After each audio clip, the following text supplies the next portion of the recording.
I have an interesting camera here today called a WERRA. This is the model of this one is the WERRA one.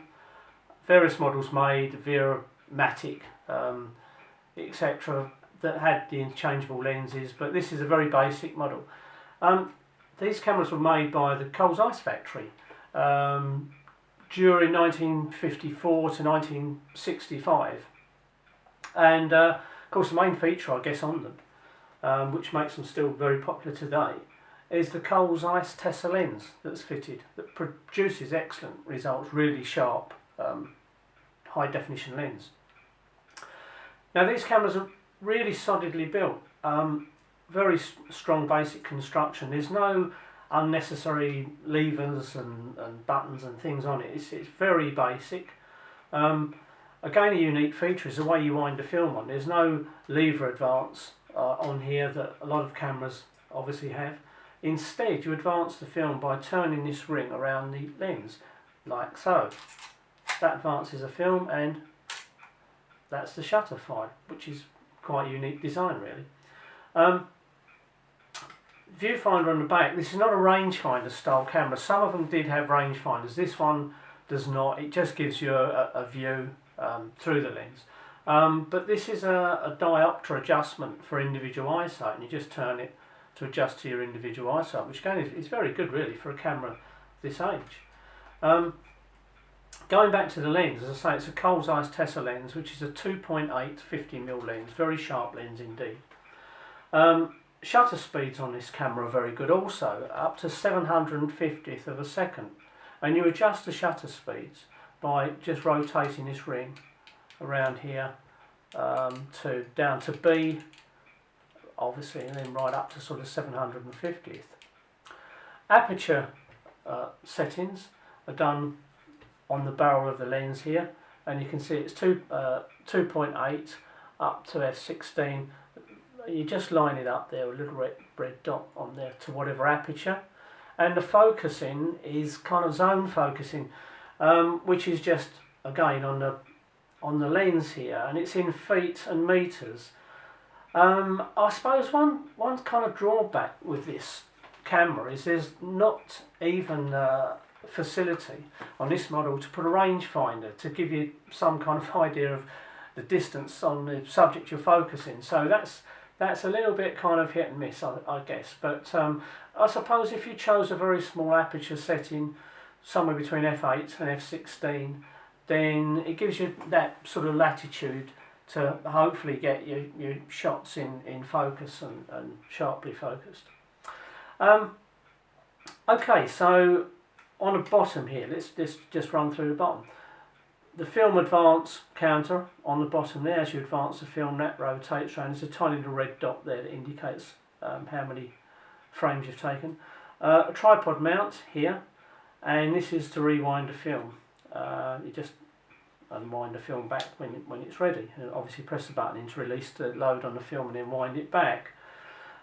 Settings on the bottom: M, manual bulb setting; X for electronic flash, and the V setting is for self-timer.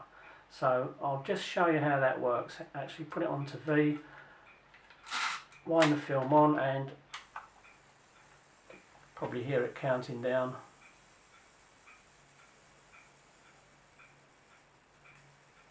And there it goes.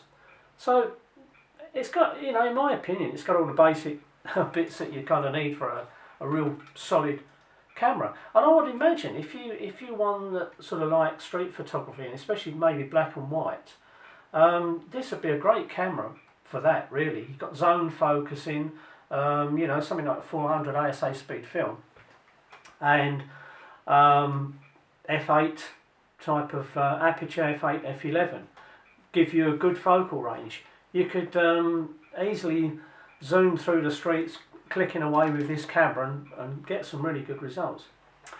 Okay, so let's just take a look inside. To undo the camera to load a film, you just turn this old piece there on the bottom and it comes off. So there we've got the inside. That's just a pressure plate, obviously, for the film to roll past, and that's the inner workings. And if we wind the film on and I press the shutter, you'll see it, and as we wind it on you should see that lead winding on there, and that's how it advances the film. This inner section is really solid. I mean, it seems to be of a cast construction in here, but really solidly built, and probably last you for, well, I say last you for years. Obviously, you know, they're old cameras anyway, and this one is still in very good condition and still working. So something to look out for when you're travelling around boot fairs or antique shops, that sort of thing. In my opinion, a very, very nice camera. Certainly one for the collection, or indeed to actually use as an everyday camera.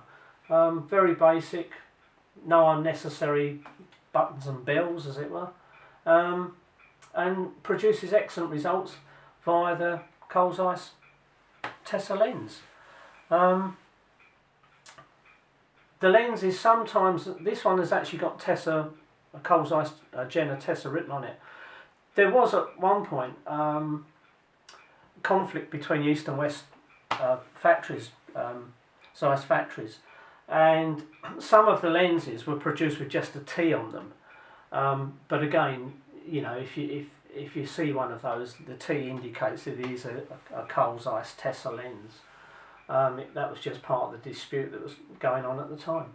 But as I say, I'm lucky enough to get the case with this one as well. So it's a nice, real solid leather case, you know, well made, as is the camera. And again, you know, look out for one if you see one at a reasonable price, which I would imagine you could probably pick them up. You know, I got this one a very cheap. I actually gave £5 for this one, which is exceptionally cheap price. But you know, I've seen them on eBay for well, anything from sort of £20 up to about £60. So, you know, it's up to you what you want to pay for it. But I would think even at sort of £60, value for money, and the construction of these things, very good camera. So there it is anyway. If anybody's interested in buying one, I would certainly recommend one. That's about it. Thanks for watching.